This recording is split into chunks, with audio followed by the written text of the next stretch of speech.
Bienvenue dans C'est votre emploi. Cette semaine, une entreprise qui recrute, une entreprise pas tout à fait comme les autres. On va en parler. Je vais parler de la MUT, la Mutualité Française PACA. Pour en parler, sa directrice Catherine Hêtre, bonsoir. Bonsoir. Merci d'avoir accepté notre invitation. D'abord un chiffre, ce chiffre c'est 33, c'est le nombre de postes à pourvoir à la Mutualité Française dans les Alpes-Maritimes. Alors d'abord, pour ceux qui ne connaissent pas, alors qu'est-ce que c'est la MUT? La MUT, c'est la Pas de mutualité. mutuelle, hein. Non, alors on est une mutuelle sans en être une. On est le livre 3 de la mutualité, c'est-à-dire les œuvres sociales. Donc on est une émanation de toutes les mutuelles qui se sont regroupées en fédération. Et nous, on intervient sur tous les champs du médico-social auprès de la petite enfance, puisqu'on a 24 structures d'accueil petite enfance. Nous intervenons dans le champ de l'autonomie, que ce soit sur le handicap ou l'accompagnement des personnes fragiles, vieillissantes et dépendantes. On gère l'Institut Claude Pompidou, l'EHPAD de l'Institut Claude Pompidou, qui est dédié à tout ce qui est Alzheimer et dégénérescence cognitive. On a un service d'aide à domicile, on a des services de soins infirmiers. On intervient aussi sur du champ plus médical avec des centres de soins dentaires. Donc on en a 19 dans toute la région PACA. Donc vous avez dit 33 recrutements dans les Alpes-Maritimes, mais 38 aussi dans les autres départements. Et puis on a aussi 17 magasins optiques et des cabines d'audio, donc on intervient pour les personnes... Des partenaires en fait, des magasins partenaires. Non, pas partenaires. En fait, on a une enseigne qui est Écoutez voir, mais ce sont nos magasins. Ce sont vos magasins. Exactement, nos salariés, des opticiens, des audioprothésistes, des dentistes, des assistantes dentaires. Et effectivement, on recrute 33 personnes là aujourd'hui, des diplômés évidemment, dans tous ces métiers-là. Dans le dentaire, on recrute des dentistes et des assistantes dentaires. À Menton, par exemple, on recrute également, à Cannes aussi, on recrute un audioprothésiste un opticien à Antibes.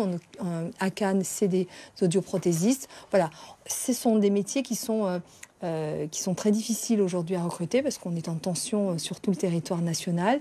Et puis après, tous les métiers du médical et du médico-social, alors des infirmières, des psychologues, même des personnes pour l'aide à domicile.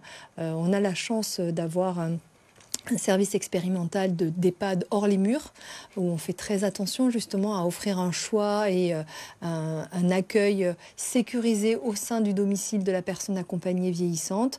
On accompagne aussi les aidants familiaux. Donc voilà, tous ces postes-là, que ce soit des infirmiers, encore une fois, des psychologues, des ergothérapeutes. Voilà. Alors, on est d'accord que tous ces services-là ne s'adressent pas forcément aux clients de certaines mutuelles. Ça s'est élargi. À l'origine, c'était cela? Voilà, c'était plutôt ça. C'était des centres de santé un peu dédiés à chacune des mutuelles. Aujourd'hui, ce n'est pas du tout le cas. On est ouvert à tous. On est aussi très regardant et attentif à l'accès aux soins. Donc, vous connaissez aujourd'hui les efforts qui ont été faits pour que chacun puisse bénéficier sans reste à charge d'appareils d'autoprothèse, de lunettes, de soins dentaires. Mais c'est pas que ça en fait.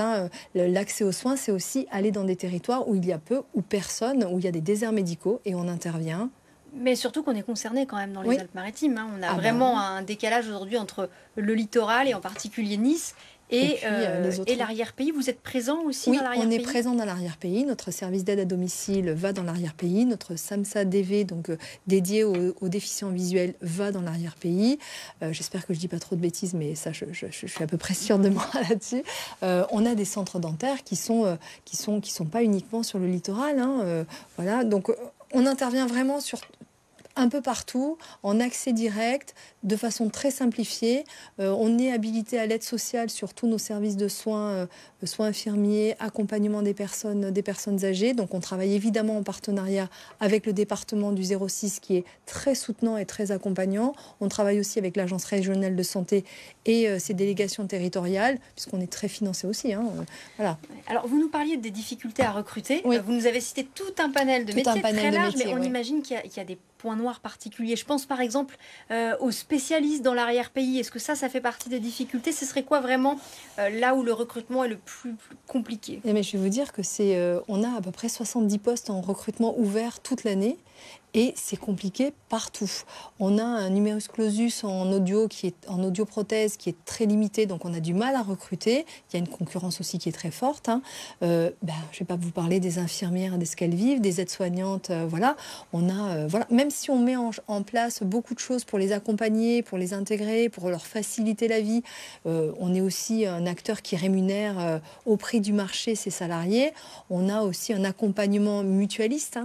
Puis on a des valeurs et aujourd'hui les gens se reconnaissent dans nos valeurs. On a besoin de donner du sens après 2 années de Covid, après tout ce qui se passe dans le monde. On a besoin de donner du sens à nos métiers et nous on a le sens. Mais c'est toujours très tendu. Oui, c'est la question que je vais vous poser puisque c'est un rendez-vous emploi. Quand même, pourquoi un soignant aujourd'hui choisirait de venir à la voir, MUT? Oui. Pourquoi est-ce qu'il nous choisirait? D'abord parce qu'on est sur un territoire et on a des projets très innovants. Si on est sur des soignants, si on est sur une infirmière coordinatrice, sur une assistante de soins en gériatrie, on a développé des innovations de maintien à domicile. Donc c'est très enrichissant pour la personne. Si on parle des dentistes, on a une rémunération qui est très attractive. On propose tout le panel de ce qui peut être proposé ailleurs. Mais encore une fois, on fait attention à nos plateaux techniques, aux moyens que l'on met dans nos établissements. Ce n'est pas forcément les plus beaux, mais en tout cas, en termes d'accompagnement, nos ressources humaines c'est souvent des gens qu'on ne voit pas qui sont... Tous ces médecins sont salariés. Tous ces médecins sont salariés, sont accompagnés et ils ne s'occupent que de leur art. C'est comme ça qu'on dit, que de leur art. Ils travaillent à 4 mains avec des assistantes qui sont dédiées au fauteuil. Ils ne s'occupent pas du tout de la paperasse, de l'administratif. Ah, donc c'est ça aussi un bon côté. Oui, ils sont salariés, mais par contre, ils n'ont pas à gérer les contraintes d'un cabinet libéral. Rien. Ils ne gèrent aucune contrainte, ni les ressources humaines, ni quoi que ce soit. Ils sont payés quand ils sont en congé, ce qui n'est pas le cas quand on est en libéral. Donc il y a une sécurité d'emploi, il y a un accompagnement, il y a des formations, en plus du DPC. Donc ça, c'est les formations obligatoires. Il y a des formations en implantologie. Il y a des partenariats aussi. On a la chance d'avoir une fédération derrière nous qui crée des partenariats avec pas mal de prestataires et de fournisseurs. Donc voilà, on est plutôt bien positionné. Mais le tout, c'est que les gens ne nous connaissent pas forcément et c'est dommage parce que, puis on a des retours qualité. Les médecins ne pensent pas forcément effectivement à venir vous voir. Alors, vous parliez des salaires attractifs. Est-ce qu'on peut donner un ordre d'idée peut-être pour un généraliste ou une spécialité en particulier? Nous, on n'a pas de généraliste. Non, on a vraiment des dentistes et puis ensuite, c'est dans nos établissements, dans nos établissements où on va retrouver des infirmières, des médecins de santé en gériatrie, mais ça, c'est des choses très à part. Et pour un dentiste, par exemple? Alors, je ne vais pas vous donner de chiffres, mais parce qu'en fait, c'est du pourcentage. Ça, ils le connaissent. Ils savent exactement ce qu'ils peuvent gagner en libéral. On s'en approche avec en plus une qualité de vie et une qualité de travail qui est bien au-delà de ce qu'ils pourraient connaître dans leur cabinet. En plus, on travaille en 4 jours. Donc ça aussi pour les assistantes, c'est souvent des jeunes femmes. C'est très attractif de travailler en 4 jours et de choisir. Quand on est un homme, je pense. Oui, mais là c'est une population qui est très féminine. Donc nous, si on parle de parité, nous on est une société féminine.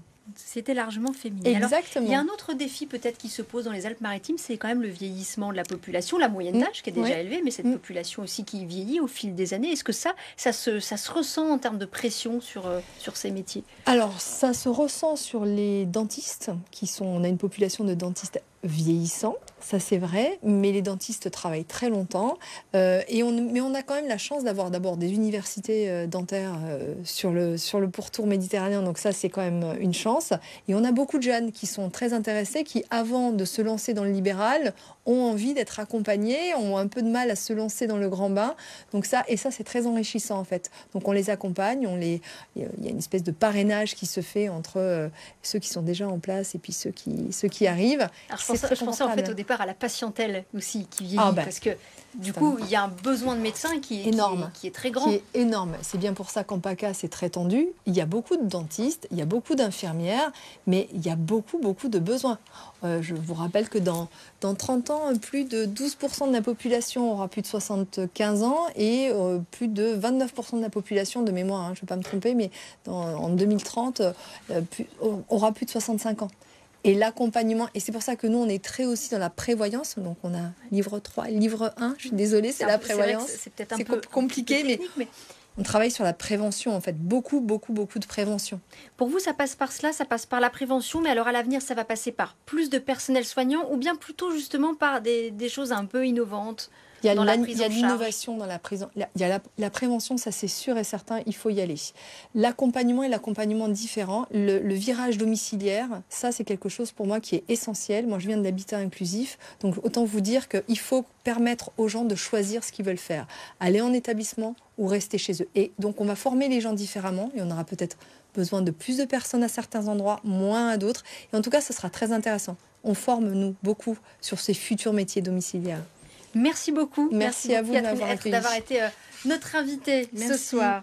Et quant à moi, demain, je vous donne rendez-vous pour votre santé. On va aborder la question des soins de support pour accompagner les personnes malades du cancer avec la psychologue au CH de Cannes, Laurence Berg.